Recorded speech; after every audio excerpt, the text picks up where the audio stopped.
Well, it's a very good day to be a member of the greater good, and not a very good day to be charging their gun lines.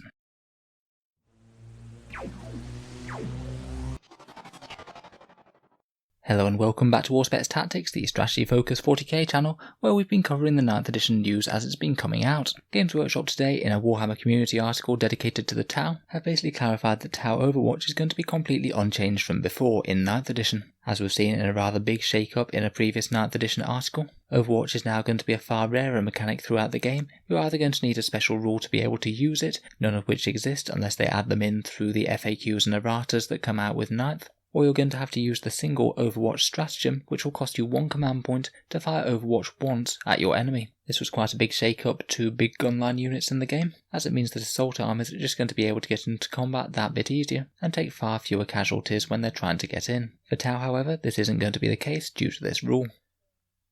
Basically, this rule on the right is an excerpt from the Day 1 errata that's going to be released for the Tau when 9th edition comes out. We already know that basically every single codex is going to have some sort of update in this fashion, as some of the major changes in the game mechanics are going to mean that some rules are redundant or just don't really work in the new edition. The Tau's Overwatch ability, and for the greater good, the ability where nearby units can also fire Overwatch, was certainly one such rule.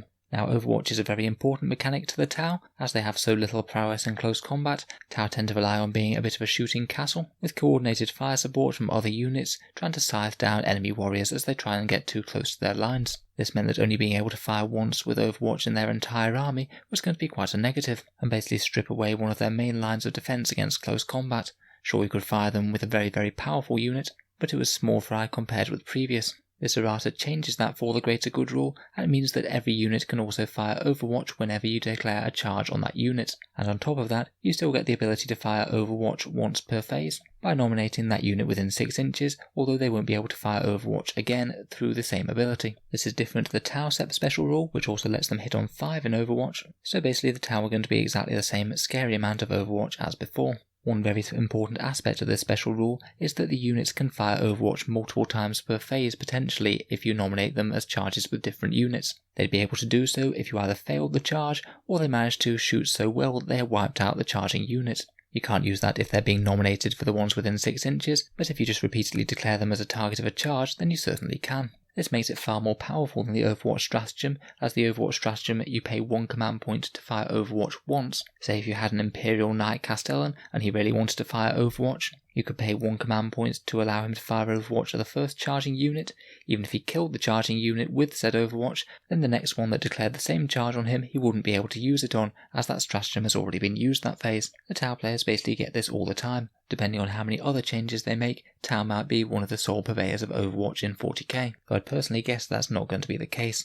Before we move on though, it's arguable that Tau players might actually have a stronger Overwatch and anti-charge resistant phase than they did before. First of all, we've seen the defensible keyword for ruins, which means that you can fire Overwatch on a 5+ if you have infantry manning them, which means that even if you're not playing as Tau Sept, if you're playing as one of those custom Septs or something, or the Farsight Enclaves, then it might mean that you can still get some 5+ Overwatch even then. A little bit more niche and maybe not on the most powerful units, but still that's quite a scary ability.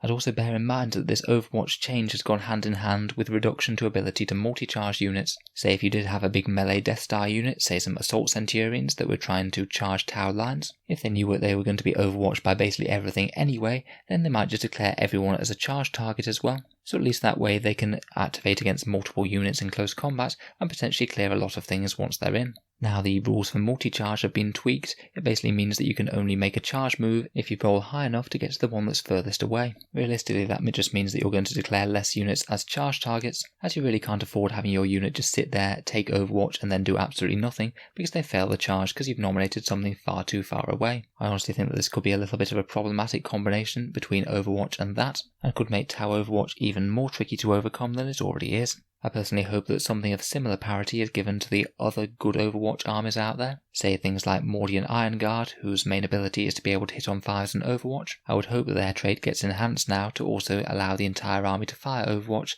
similar to the greater good. No idea whether that's actually going to happen or not, but I think that wouldn't be unreasonable, seeing as their trait isn't exactly the strongest at the moment. The thing is, the Iron Hands also have a very similar trait to that, hitting on Overwatch on a 5+, but unlike the Mordians, do have 2 other significantly powerful abilities plus a unique doctrine all tied to the same trait. For them, I sort of feel like it would make them just even more of an auto pick if they got endless free accurate Overwatch on top of all of that.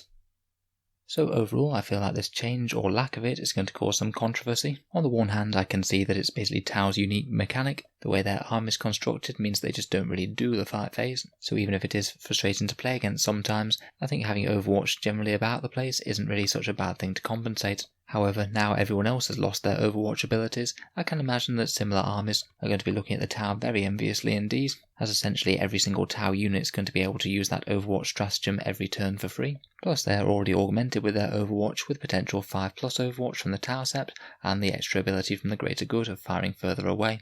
I can see that assault armies also wouldn't be the best happy when combined with the multi-charge nerf, meaning that arguably Tau have just got even harder to charge. I certainly think that this is an area where Games Workshop, no matter what they do, are probably going to get people annoyed at them. It'll be interesting to hear what you guys think, so please let me know down in the comments below. So if you've enjoyed the video, then feel free to subscribe to the channel. We'll certainly be covering all the 9th edition news as it comes out, and hopefully she'll be back later today for a discussion of modifiers in 9th edition. If you've been enjoying the content, I'd just like to mention my Element Games affiliate link, which is one way that you can help support the channel. Basically, if you were thinking about buying some Warhammer at some point in the future, then Element Games is a discount retailer in the UK, and if you click through the link in the video description below, a small amount of the money goes to Auspex Tactics when you order, without costing you any more whatsoever at checkout. Element's been very reliable for me in the past, so I have no trouble whatsoever in recommending them. If you live over in the USA or Canada, then there's also a similar link there for Amazon. Amazon also stocks basically all of Games Workshop's range. Basically, if you click the link, then any Amazon purchases in general, a small amount goes to help support the channel without costing you any more. So basically either of these can be a good way to say thank you for the videos if you were planning on buying something anyway. In any case, a massive thank you for listening, and I'll hope to see you guys next time.